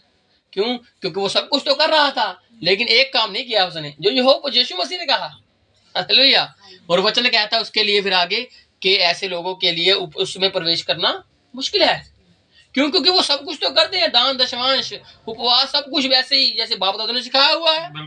और वो कहते हैं हम तो जन्म से ही ऐसे हैं, जैसे इजराइली आज के समय में है, हम तो यहोवा के हैं, उत्पत्ति से ही हैं हम, आदम हमारा ही बाप है, वो उस बात पर पक्के हैं। लेकिन उनको क्या मालूम कि 3 साल का अकाल उधर पड़ा हुआ है। बिल्कुल बिल्कुल बिल्कुल। हालेलुया। उनके लिए रिस्पा रो नहीं रही है, उसके रिस्पा इधर हो रही है अन्य जातियों में, क्योंकि हम क्या थे, रखेल ही थे हम। और रखेल का काम क्या होता है, कभी कोई दूसरा राजा, कभी कोई दूसरा राजा, कभी कोई दूसरा राजा। समझ लेना आपको किस तरफ बात चल रही है। लेकिन पौलुस कहता है मैंने तुम्हारी एक बात एक से लगा दी है। आमीन आमीन बिल्कुल। अब हमारे लिए एक ही राजा है, एक ही पति है, एक ही परमेश्वर है, वो प्रभु यीशु मसीह। आमीन यस हालेलुया। रखेल थे, लेकिन हमने परमेश्वर के साथ ऐसा रिश्ता बना लिया कि अब हम, उसने रखेल नहीं कहा, मतलब उसने अब हम दास नहीं कहा, बल्कि हम तो वो हमें वो अपना प्रिय मित्र कहता है, Yes. प्रिय दोस्त कहता है, बिल्कुल दुल्हन कहता है अपनी वो। और जिसके लिए वो दुल्हन उनको बनाने आया था, उन्होंने उसको काट पर लटका दिया। बिल्कुल। और आज तक व्यवस्था को वो पढ़ते हैं, व्यवस्था को वो पढ़ते हैं, लेकिन 2000 कुछ साल पहले आज तक वो उनके लिए यीशु मसीह क्रूस पर ही है। बिल्कुल समझ रहे हो बात को, यीशु मसीह उनके लिए आज भी क्रूस पर है। जैसे 7 बच्चे क्रूस पर थे, और 7 बच्चे जैसे क्रूस पर थे, उस लकड़ी पर थे, तो उनको उतारना था रात तक। गैर कौमों ने तो उतार लिया, गैर कौमों ने उतार लिया उसको, वो राजा मान लिया। बिल्कुल गैर कौमों ने उतार कर उसको राजा यस यस मान लिया कि यही हमारा राजा है, यही हमारा परमेश्वर है। लेकिन जिन्होंने लटकाया उन्होंने मना। वो नहीं मान पाए। उनके लिए आज भी यीशु मसीह क्रूस उस पर। लकड़ी पर ही लटका। आमीन बिल्कुल और बिल्कुल। व्यवस्था की बात उन्हीं के लिए है सच है। कि तुमको उसको उतार कर कब्र में रखना है, बिल्कुल उसको जो इज्जत है वो देनी है। बिल्कुल क्योंकि दाऊद ने क्या किया, उनको इज्जत दिलाई। किनको? शाऊल और योनातन को, और साथ में 7 बच्चों को। उन्होंने क्या किया, 7 को भी ठुकरा दिया। समझ रहे बात को? 7 कौन? 7 कलीसिया काल के दूत। कलीसिया का दूत। उनके पास नहीं है वो। 7 कलीसिया काल में वो रह जरूर रहे हैं, लेकिन आते नहीं है। समझ रहे हो? हमारे लिए जेठा पुत्र वही है, लेकिन अब हम बन चुके हैं। बिल्कुल वो समझते हैं हम हैं, लेकिन हम हैं बिल्कुल जेठा बेटा, हम बन चुके हैं। क्योंकि छोटे के ऊपर उसने दायां हाथ कर दिया। जब सलीब पर चढ़ाया गया तो उसका हाथ ऐसे हो गया। बिल्कुल दायां छोटे पर, बायां बड़े पर, बड़े की आशीष से छोटे पर। और छोटे ने उसको राजा भी मान लिया, छोटे ने उसका सब कुछ मान लिया, और उसको सलीब से उतारा और उसको बताया कि तेरा रुतबा हमारी जिंदगी में क्या है। बिल्कुल। लेकिन इजराइल आज तक उसको सलीब पर ही देखता है, बिल्कुल क्योंकि उसको वो मानता ही नहीं है, यीशु मसीह को वो मानता नहीं। उनके लिए वो आज भी उसी सलीब पर लटका हुआ है। बिल्कुल। और जब रिस्पा रो रही है तो दाऊद को पता लगा, तो दाऊद ने एक्शन लिया। अब दुल्हन रो रही है तो राजा यीशु मसीह उठेगा और एक्शन लेगा। हालेलुया। और राजा सिर्फ दाऊद ने क्या किया है, दोनों को लिया और 7 को लिया। अब यीशु मसीह क्या करेगा, उन दोनों को लेगा।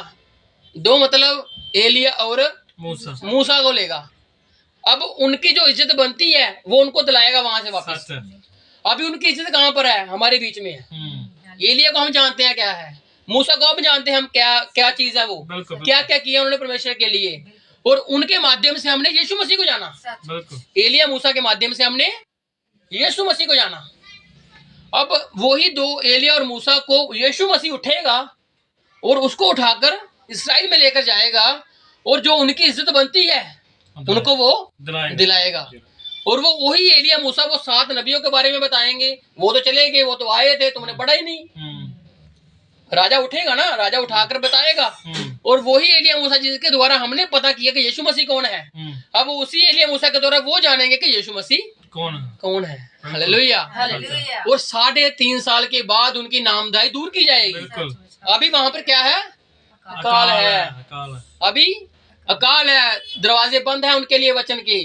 कोई जाता है तो उनको वो मारते हैं, यीशु मसीह के नाम से उनको घृणा आती है। लेकिन एक समय आएगा जब 3.5 साल के बाद वो जानेंगे एलिया मूसा के द्वारा। क्यों? क्योंकि वो 2 लोगों की इज्जत वहां पर मिलनी जरूरी है। हालेलुया। यहाँ पर तो हड्डियों को दफना दिया गया, लेकिन यीशु मसीह ने उन हड्डियों को जिंदा कर कर वहां पर लेकर जाना है, क्योंकि हड्डियों में जान यहोवा परमेश्वर डाल सकता है। और जब वो वहां पर लेकर जाएगा तो वहां पर वो जानेंगे कि एलिया और मूसा कौन है। वो तो जानते ही हैं, लेकिन उनके माध्यम से वो यीशु मसीह को नहीं जानते। लेकिन हमने एलिया और मूसा के माध्यम से जाना कि यीशु मसीह कौन है। हम पढ़ते हैं और निकालिए होशे, और होशे इजराइल के विषय में भविष्यवाणी कर रहा है। 6 उसका 1-2 वो देखिए वहां पर क्या बातचीत चल रही है। होशे, हाँ जी, होशे की किताब उसका 6 और उसकी 1 और 2। चलो हम यहोवा की ओर फिरें। हालेलुया। ये कौन कह रहे हैं? ये इजरायली यहूदी कह रहे हैं, आओ अब हम यहोवा की ओर फिरते हैं, क्योंकि उसी ने फाड़ा, क्योंकि उसी ने फाड़ा, उसी ने ही मारा है हमें। वचन हमारी तरफ से उसी के द्वारा गया, उसी ने फाड़ा, और वही चंगा भी करेगा। वही भी चंगा भी करेगा। हम तो जानते हैं वो मारता है, चंगा करता है, खुद पट्टियां बांधता है, खुद जख्म देता है, लेकिन वो नहीं जानते अभी।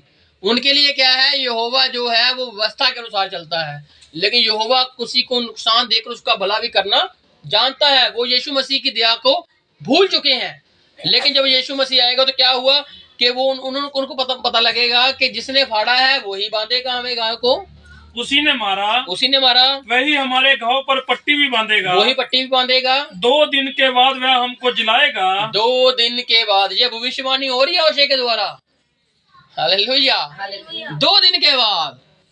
अब 2 दिन कैसे हैं? यीशु मसीह को यहाँ पर रहते हुए 11 कौमों में 2000 साल से ऊपर चले गए हैं, बिल्कुल बिल्कुल। और यीशु मसीह की निगाह में ये 2 दिन ही है। लेकिन याद रखना, जैसे वो 3 साल का काल था और रिस्पा के समय को मिलाते हैं तो वो काल काफी लंबा चला गया, चाहे उसको 3.5 साल ही लगा लो कि वो काल उतना चला गया। 6 साल। अब यहाँ पर अगर 2 दिन है तो हमें जो समय मिला हुआ है, हमें ग्रेस पीरियड मिला हुआ है, बिल्कुल बिल्कुल। हमारे ऊपर परमेश्वर ने दया रखी हुई है। लेकिन भूलिएगा मत, एक दिन वहां पर वो समय आएगा।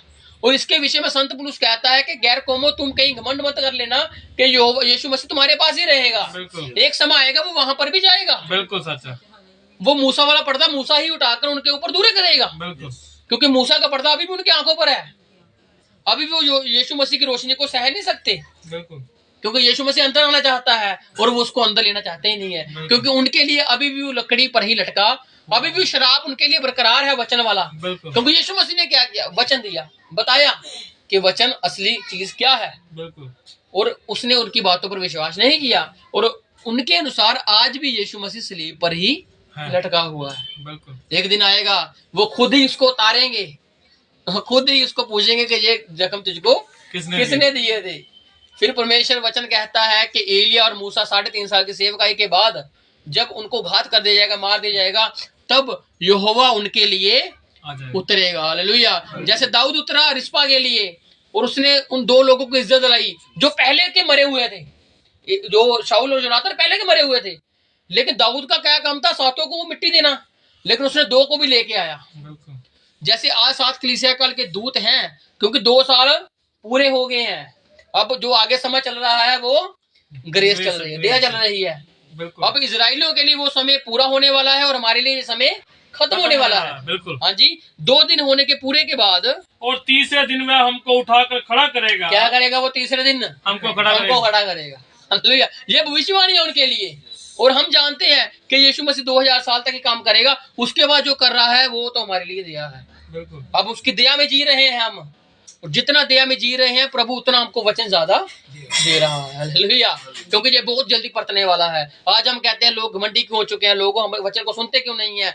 वजह यही है कि जब वचन का काल पढ़ना होता है तब लोगों में घमंड अहंकार आ जाता है, जिसकी वजह से परमेश्वर को अपना वचन वापस लेके जाना पड़ता है जहां से वो उसने शुरू किया था।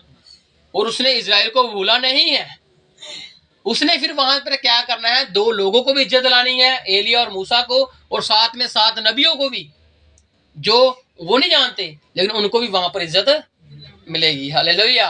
उसी के माध्यम से वो जानेंगे यीशु मसीह कौन है। वचन कहता है जिसके ऊपर यीशु मसीह खोल गया उसके ऊपर पूरा प्रकाश खुल गया। हालेलुया।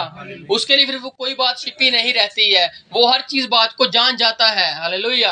और जैसे हम जान के 7 कलीसिया काल हैं, 7 दीवट हैं, 7 तारे हैं, और वचन में कितना कुछ है। 2 लोग कौन थे, शाऊल और जोनाथन को मिट्टी क्यों दी गई, अब एक दिन वो भी जानेंगे। क्यों? क्योंकि 2 दिन पूरे होने वाले हैं, और तीसरा दिन जो होगा उनके खड़े होने का समय होगा। हालेलुया। और वो बहुत जल्दी समय आने वाला है। और वापस चलते जकराया में हम, और जकराया हम निकालते हैं 12 की 10, उसकी 13 की 6 भी पढ़ेंगे। 12 के 10 वो ये आखिरी वचन, उसका वचन बंद करते हैं हम। जकरिया 12 और उसका 10, जो हमने सबसे शुरुआत में हमने आयत पढ़ी थी। मैं दाऊद के घराने और यरूशलेम के निवासियों पर अपना अनुग्रह करने वाली। देखिए अब समय खत्म होने वाला है और यहोवा बहुत जल्दी उसकी ओर मुड़ने वाला है। किसकी ओर? अपने लोगों की ओर, अपने बच्चों की ओर। और वो वही उन दोनों दो बच्चों के द्वारा उनको वो आशीष देगा और बताएगा कि 3.5 साल का काल तुम्हारा मैं अभी दूर कर रहा हूं। अभी 3.5 साल का काल वहां पर पड़ा ही हुआ है। अभी एक समय आएगा जब उनका काल दूर किया जाएगा, तो तब वो जानेंगे कि किसको भेदा है, कौन दाऊद की आत्मा को कौन जान रहा है। प्रार्थना हम कर रहे हैं, अभी वो प्रार्थना नहीं कर रहे यीशु मसीह के नाम से, लेकिन जब एलिया और मूसा वहां पर जाएंगे तब वो उनको सिखाएंगे कि यीशु मसीह के नाम से प्रार्थना करनी है। वो सब कुछ बताएंगे यीशु मसीह के बारे में। 3.5 साल का समय ही यही है कि यीशु मसीह का प्रचार वहां पर होगा। जैसे आज यहाँ पर यीशु मसीह का प्रचार हो रहा है, यही समय वापस उधर जाने वाला है। हाँ जी। और प्रार्थना सिखाने वाली आत्मा ढेलूंगा। अब उनको फिर सब कुछ सिखाया जाएगा, क्योंकि अभी आत्मा गैर कौमों के ऊपर है और बहुत जल्दी गैर कौमों के ऊपर से आत्मा उठने वाला है। और गैर कौमें भी यीशु मसीह के साथ बादलों पर मिलने वाली हैं, 1000 साल राज्य करेंगी। और क्या होगा उसके दरमियान, वो आत्मा जो हमें आज सिखा रहा है वही आत्मा 3.5 साल के लिए उनको सिखाएगा। हाँ जी।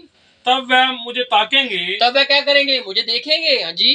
अर्थात जिसे उन्होंने वेदा है। किसको भेदा था उन्होंने? 2000 साल पहले आज से यीशु मसीह को भेदा था उन्होंने। हाथों पर कील ठोक दिए थे, सिर पर कांटों को तार रख दिया गया था। वही उनके सामने आएगा। क्यों? क्योंकि राजा ही उनके सामने आएगा ना। जिसको आज वो राजा मानते हैं उनको क्या मालूम कि उसने देह ले ली हुई है। देह तो हम पर प्रकट हुई है और हमने उसकी देह को पहचाना और उतार लिया सलीब से, लेकिन उनके लिए वो देह लटकी हुई है। उनके लिए वो राजा लटका हुआ है। वो यहूदियों का राजा था ना, उन्होंने नहीं पहचाना, लेकिन हमने पहचान लिया। इसलिए हम पर अनुग्रह हो गया। रिश्पा थे हम, रखेल थे हम, और हम रो रहे थे, हम अंधकार की वादियों में चल रहे थे। लेकिन जब यीशु मसीह नाम की रोशनी हम पर चमकी तो अब हम अंधेरे की संतान नहीं रहे। अब हमारे लिए अलग अलग राजा नहीं है, अब हमारे लिए अलग अलग पति नहीं है, अब हमारे लिए एक ही पति बन गया है, प्रभु यीशु मसीह। हालेलुया। पहले हम कोई और काम वाले थे, व्यभिचार की संतान थे, लेकिन जब यीशु मसीह आया उसने हमें नया जन्म दिया, तो अब हम यीशु मसीह की संतान बन चुके हैं। हालेलुया। तो इस जगह पर क्या जिन्होंने भेदा था वो भी देखेंगे। आप पढ़ेंगे 13 की शे। हाँ जी। तब उससे ये पूछा जाएगा, फिर वही लोग उससे पूछेंगे, तेरी छाती में ये घाव कैसे हुए? किसने तेरी इस छाती में नेजा मारा था? कौन था वो? कैसे हुआ ये? हाँ जी। तब वह कहेगा, ये वही है जो मेरे प्रेमियों के घर से मुझे मिल लगे हैं। किससे मुझे मिला है? ये मेरे घर से, मेरे ही प्रेमियों ने मुझे गाव दिए हैं। हालेलुया। कैसे पता लगेगा? जब वो खुद वैसे ही रूप में आएगा, जैसे रूप में आज वो उनको देखते हैं। बिल्कुल। अब आप सोचते होगे कि लकड़ी पर कैसे लटका हुआ है? वो तो कितने साल की बात हो गई है, रोम ने राज किया, रोम ने मार दे सबको। इस आयत से पता लगता है कि वो उसी दशा में, हाथों में वही सुराख लेकर वो जा रहा है, सभी दशा उसके सामने वही जा रही है। मतलब कि वो अभी भी उसको लकड़ी पर लटका ही मान रहे हैं। और जब वो उसी दशा में उनके सामने आएगा तो फिर पूछेंगे, हमने तुझको उतार के रख दिया तो तू कैसे जी आ रहा है? फिर वो कहेगा, मुझे मेरे प्रेमियों ने ये घाव दिए हैं। हालेलुया। क्योंकि प्रेमियों ने घाव दिए हैं, और प्रेम का साबित करने के लिए उनको वो आएगा कि मैं तुम्हारे प्रेम के लिए मेमना बन गया और मैंने उफ तक नहीं की, माफी मांगी मैंने, और तुमको मैंने शराब से छुड़ाना था, लेकिन तुम शराब के अधीन चले गए, तुम 3.5 साल के अकाल के अधीन चले गए। लेकिन जिनके ऊपर रोशनी नहीं चमकी थी, जो अंधेरे के संतान थे और जो मौत की वादियों में चलते फिरते थे, उनके ऊपर अनुग्रह की दृष्टि मैंने कर दी। हालेलुया। और ये थी परमेश्वर की योजना। और परमेश्वर इसलिए पहले कहता था कि मेरी भेड़ें कुछ इस भेड़शाला के बाहर की हैं, जिनके पास मेरा जाना जरूरी है। और यीशु मसीह को वो बाड़ा तोड़ा, राजे को वो बाड़ा तोड़ना पड़ा। किसके लिए? हमारे लिए। क्योंकि वो पहले अकाल हमारी तरफ चल रहा था और वो सेवकाई हमारी तरफ वो लेकर आ गया, जो सेवकाई वहां पर चलनी थी। अब क्या हो गया? वहां पर अकाल शुरू हो गया। और इसी के साथ ये दानियल के 70 सप्ताह भी जुड़ते हैं, जो 62 सप्ताह के बीतने पर अभिषिक्त पुरुष काटा गया और उसके बाद 1 हफ्ता उनका बचता है। 1 सप्ताह रह गया और 1 सप्ताह अभी तक रुका हुआ है वही उनका। और जिसमें से 3.5 साल की सेवकाई यीशु मसीह कर गया और 3.5 साल की सेवकाई फिर से एलिया मूसा जाकर वहां पर करेंगे, जिससे उनका 1 सप्ताह पूरा हो जाएगा। संधि 1 साल की बांधी जाए, 7 साल की बांधी जाएगी, लेकिन उसमें से 3.5 साल की सेवकाई होगी। उसके बाद जो समा होगा वो मारने काटने का होगा, उपहार देने का होगा, लोगों के जश्न का होगा, लेकिन उसके साथ साथ साथ जैसे कुछ दिन बीतेंगे और विनाश एकदम से आ जाएगा। जैसे 3 साल दाऊद के समय में बीते थे, लेकिन रिस्पा के समय को मिलाकर समा बढ़ गया, उसी प्रकार 3.5 साल के बाद उनका समा बढ़ जाएगा। और जो 1,44,000 इजरायली हैं वो तो चुने हुए परमेश्वर के साथ चले गए, क्योंकि उन्होंने परमेश्वर को मान लेना और वो चुने हुए हैं, वो चुनावट में है। उसमें से एक कम नहीं होगा, एक ज्यादा नहीं होगा, क्योंकि वो ही कहेंगे कि तेरे हाथ में किल पैर कितने लगाए जी, और वो कहेगा तुम ही लोग गए थे, और वो पश्चाताप करेंगे। पूरा इजराइल होगा, लेकिन उसमें से 1,44,000 ही होंगे जो उनको उस वक्त मानेंगे, और वो चले जाएंगे। उसका बाकी इजराइल खुशी मनाएगा कि ये कैसे हो गया, ये क्यों हो गया, हम खुश हैं क्योंकि जो मसीह की गवाही देते थे हम उनको मार दिया, काट दिया। लेकिन जब उनके ऊपर वो एंटी क्राइस्ट जो मसीह विरोधी है वो कहेगा कि मैं ही तुम्हारा मसीहा हूं, तो फिर उन्होंने अगर यीशु मसीह की नहीं मानी, अगर उन्होंने एलिया मूसा के द्वारा फिर से नहीं मानी, तो वो फिर उस एंटी क्राइस्ट की कैसे मान जाएंगे। तो उसके बाद वो अंतिम विनाश आएगा, तो फिर वो इकट्ठे परमेश्वर को पुकारेंगे, फिर परमेश्वर उनके लिए सीने पर्वत पर उतरेगा और उनको आकर शांति देगा, और इसी रीति से सारा इजराइल उद्धार पाएगा। जैसे कि रोमियो में लिखा हुआ है, घर पर जाके पढ़ लेना, रोमियो 11 अध्याय में 25 आयत में लिखा हुआ है कि इसी रीति से सारा इजराइल उद्धार पाएगा। अभी इजराइल का एक भाग कठोर है, क्यों? क्योंकि अभी आंखों पर पर्दा है। तो आज हमने जाना है कि रिस्पा जब रोई तो दाऊद को उठना पड़ा, उस वक्त का वो राजा था। अब आज की दुल्हन जो रो रही है, जो कह रही है परमेश्वर हमारा छुटकारा कर, अब हमारे राजा को भी उठना पड़ेगा। अब हमें बैठे रहना है। उस सात जो कलीसिया काल के दूत थे, हमको वचन मिल चुका है। अब हम 7 चक्रों के अंतिम चक्र में रह रहे हैं। अब हमें वहां से उठना नहीं, अब हमें यीशु के करीब जाने की जरूरत है। अब हमें उस राजा को बुलाने की जरूरत है, क्योंकि राजा ही कहता है कि जब दुल्हन कहेगी आ तो आत्मा कहेगा हाँ, हालेलुया। तो वचन थोड़ा सा ज्यादा था आज, क्योंकि थोड़ा सा लंबा भी था, और वचन ने आपको शांति भी जरूर दी है, हालेलुया। क्योंकि वचन जो है आपने, क्योंकि ऐसी स्टोरी सुनोगे तो आपका विश्वास और बढ़ जाएगा। क्योंकि इससे क्या होता है, हमें अंतिम समय के बारे में मालूम लगता है कि अंतिम समय में क्या चल रहा है, और इस स्टोरी का महत्व क्या था। आपने वैसे पढ़ा होगा इसको, सीधे ही पढ़ लिया होगा, लेकिन परमेश्वर ने आज आपको जो कुछ दिया है इसको थामे रहना, पकड़ के रखना, और वो दुल्हन बनना जो उस राजा को उठाकर रहेगी, और राजा ने आपको साथ लेकर जाना ही जाना है, उसका वादा है, हालेलुया। तो आज हमें यीशु के करीब जाने की जरूरत है, क्योंकि उसी में ईमान है हमारा, उसी के पास जाने की जरूरत है हमें, वही हमारा कफारा है, उसी से हमारी मुक्ति है, हालेलुया। इसीलिए उसको मूसा कहता है तू यहोवा शालोम है, तू शांति देने वाला है। उसको कहता है कि तू यहोवा निस्सी है, तू हमारा झंडा है, हालेलुया। आज हम उसको नामों से पुकार सकते हैं, क्योंकि हमारे लिए वो नाम अच्छे हैं, हालेलुया। तो आइए आंखों को बंद करते हैं और देखते हैं कि गीतकार हमें क्या कह रहा है। भाकरू यीशु के करीब ले जा तू, भाकरू यीशु के करीब ले जा तू,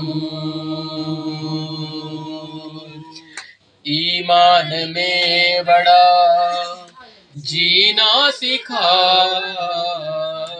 ईमान में बड़ा जीना सिखाया, सच्चाई की राहों पे तू चलना सिखा, सच्चाई की राहों पे तू चलना सिखाया, पकड़ू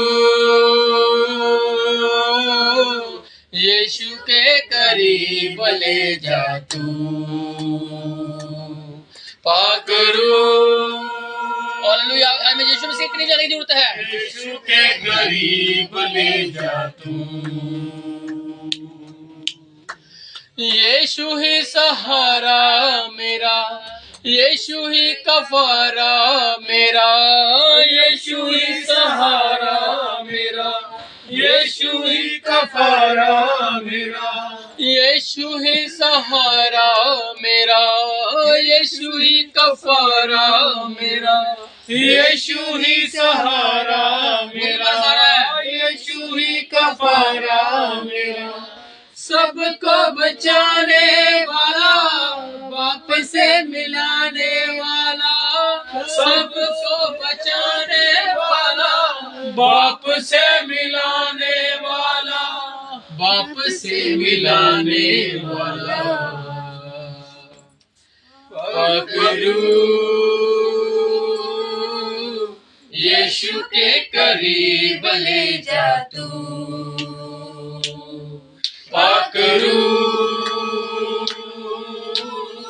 यीशु के करीब ले जा तू।